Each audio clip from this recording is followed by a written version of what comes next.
Hi, my name's Liz Stanford and I'm Channel Mum's hypnobirthing expert. Hypnobirthing is an antenatal programme with a difference.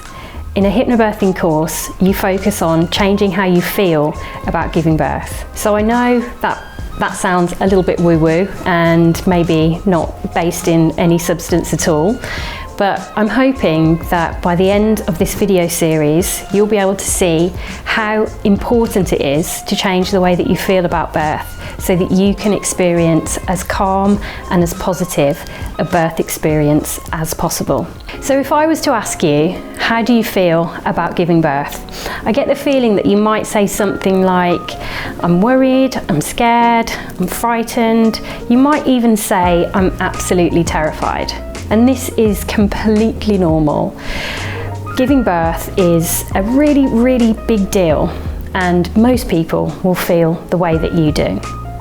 The only thing is that sometimes those feelings and emotions can really get in the way of experiencing a positive birth, a calm birth, a more comfortable birth. And so I really want to help you understand the impact of that and the difference you can make when you change how you feel about giving birth. Most women or birthing people have this preconceived idea that their bodies are somehow destined to fail them when it comes to birth. They might think that they're not going to be able to cope, that they're going to need all the drugs going, or that intervention is absolutely inevitable. But have you ever asked yourself, why are we the only mammals that feel that way? So if we look at cats and dogs, they certainly don't feel that way. And if we consider our prehistoric counterparts, like cavemen and women, they didn't feel that way either. And I guess we have to say that they did a pretty good job of continuing the human race.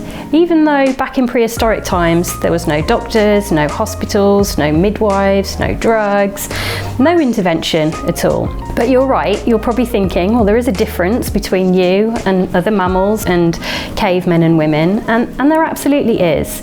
And that's where it comes to our brains. So back in cavemen and women time, we didn't have fully formed brains. Our language skills were lacking, so we communicated via the 5 senses.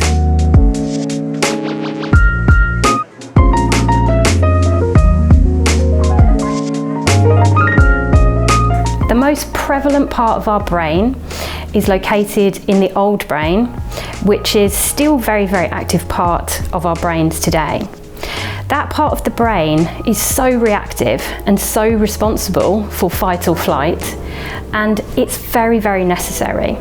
So back in cavemen and women times, that part of the brain was really the part that was running the show, so that if a cave woman who was labouring was suddenly surprised by a tiger, for example, she could shut down her labour, she could find safety, and her labour would restart again when she was feeling safer. So we don't have the same kind of threats in the Western world today, but our brains perceive birth to be a threat. And so our brains respond exactly as if there was a saber-toothed tiger in front of us. And that means that fight or flight often kicks in during labour, and that can mean that labour is more uncomfortable and that labour can be more drawn out as well. So during the series, I'm hoping to show you how you can lessen the impact of fight or flight, how you can change how you feel about birth, and how you can have a more positive experience. Hypnobirthing can be thought of as a series of different levels. We have self-hypnosis, breathing, affirmations and visualization, knowledge, support, environment, and relaxation. And so in this series, we're going to explore many of those layers so that you can see the impact that they can have on your preparation and on how you experience birth. I'll leave a link below so you can access the amazing affirmations that we've put together for you that you can use throughout this series.